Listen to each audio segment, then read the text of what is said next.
Channel videos தொடர்ந்து பார்க்க red colour பட்டனை சப்ஸ்கிரைப் பண்ணுங்கள், பெல் ஐக்கானை கிளிக் பண்ணுங்கள். வணக்கம்.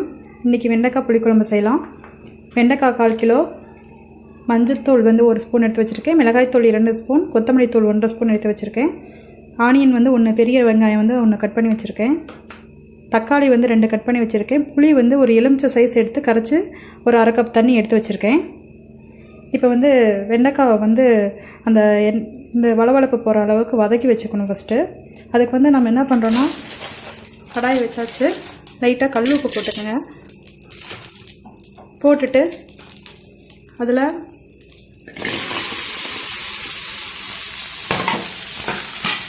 வெண்டைக்காவை போட்டு நல்லா வதக்கி விடுங்க. அப்போ அந்த வளவளப்பு ஈஸியாக போயிடும். நீங்கள் ஆயில் எதுவும் விட வேணாம், மீடியம் ஃப்ளேமில் வச்சுக்கோங்க. இந்த கல் உப்பு இருக்கிறனால அந்த வளவளப்பை ஈஸியாக எடுத்துரும். இந்த வளவளப்புலாம் கொஞ்சம் போயிருக்கு, அடியில் சட்டியில் பிடிச்சிருக்கு. வெண்டைக்காய் அப்படியே க்ரீனிஷாகவே இருக்குது. அதனால் கல்லுப்பு ரொம்ப யூஸ்ஃபுல்லாக இருக்கும் இந்த வளவளப்பு எடுக்கிறதுக்கு. அவ்வளோதான், வதக்கியாச்சு. கடுகு வெந்தயமும் போட்டு நல்லா பொரிஞ்சிருச்சு. நல்லெண்ணெயில் போட்டுக்கோங்க, நல்லெண்ணெய் தான் புளிக்குழம்புக்கு நல்லாயிருக்கும். ஆனியன் போட்டுக்கோங்க. அடுத்தது கருவேப்பிலை, ஆனியன் கருவேப்பிலையும் போட்டுக்கோங்க.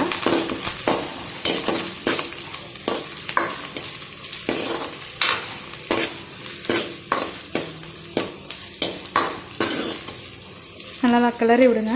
வெங்காயம் நல்லா வேகட்டும். வெந்ததுக்கப்புறமா நம்ம தக்காளி போட்டுக்குவோம். வெந்துருச்சு, இப்போ தக்காளியை போட்டுப்போம்.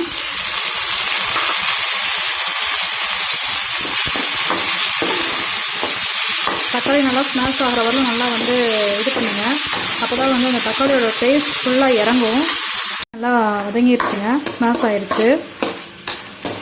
இப்போ நீங்கள் மசாலாலாம் கலந்துக்கங்க. எண்ணெயிலே மசாலா போட்டால் தான் அது நல்லா டேஸ்ட்டு கொடுக்கும். கொத்தமல்லி தூள் கொட்டிக்குவோம்.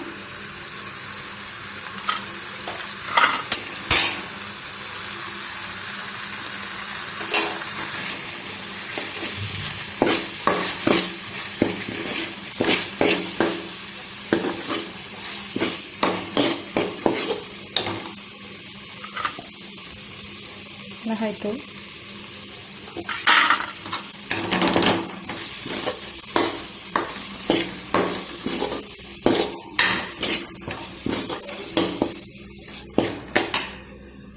நல்லா அந்த வாசனை போகிற வரவும் ஒரு 2 மினிட்ஸ் இந்த மசாலா இதை கலங்கி இருக்கட்டும்.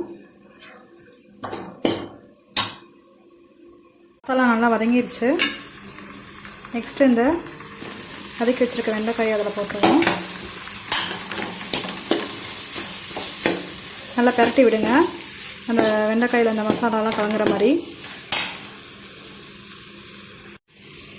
கொஞ்சம் தண்ணி விட்டுப்போம் இந்த காய் வேகிற அளவுக்கு. காய் வெந்ததுக்கப்புறமா புளி கரைசலை ஊற்றிக்கலாம்.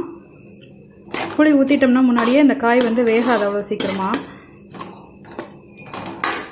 இன்னும் கொஞ்சம் தண்ணி விட்டுக்குங்க. நல்லா தண்ணி விட்டுக்குங்க, இந்த காய் வேகிற அளவுக்கு தண்ணி விட்டுக்குங்க. கடைசியாக புளி ஊற்றிப்போம். நல்லா ஃபுல்லாக வச்சுக்கோங்க ஃப்ளேமை. லைட்டாக மூடி வச்சுட்டு ஒரு 5 மினிட்ஸ் கழித்து நம்ம புளி ஊற்றி விட்டுக்கலாம். பார்த்திங்கன்னா தெரியும், வெண்டைக்காய் நல்லா வதங்கிருச்சு, வெந்துருச்சு, குழம்பு நல்லா சுண்டி வந்திருக்கு.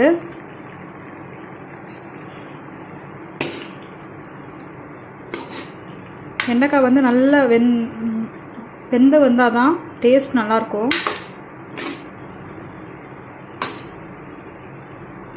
இப்போ நம்ம புளிக்கு ஊற்றிக்கலாம்.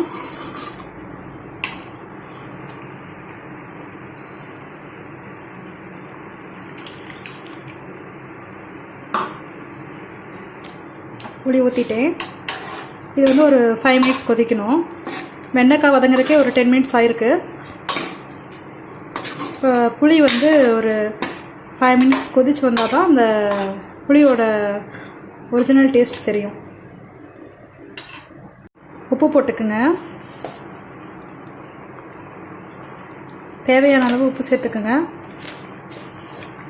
புளிப்பு இருக்கிறனால டேஸ்ட் பார்த்துட்டு அதுக்கு தகுந்த மாதிரி சேர்த்துக்குங்க.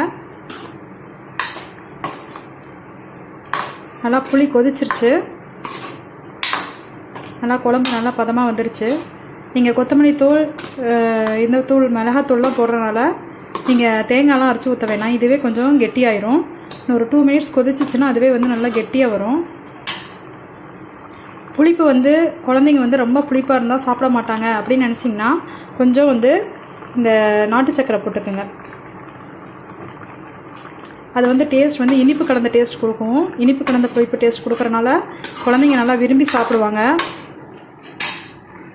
வெண்டைக்காய் புளிக்குழம்பு ரெடி ஆயிடுச்சு. நீங்கள் வந்து இந்த மாதிரி செஞ்சு பாருங்கள், ரொம்ப டேஸ்ட்டாக இருக்கும். சாதத்தோட சூடான சாதத்தோடு வச்சு பிணைஞ்சு சாப்பிட்டு பாருங்கள், ரொம்ப சூப்பராக இருக்கும். எந்த ஒரு தேங்காய் எதுவுமே இல்லாமல் புளி தக்காளி இது மட்டுமே வச்சு செய்கிறனால இது வந்து ரொம்ப டேஸ்டியாக இருக்கும். குழந்தைங்களும் விரும்பி சாப்பிடுவாங்க. செஞ்சு பாருங்கள். நன்றி.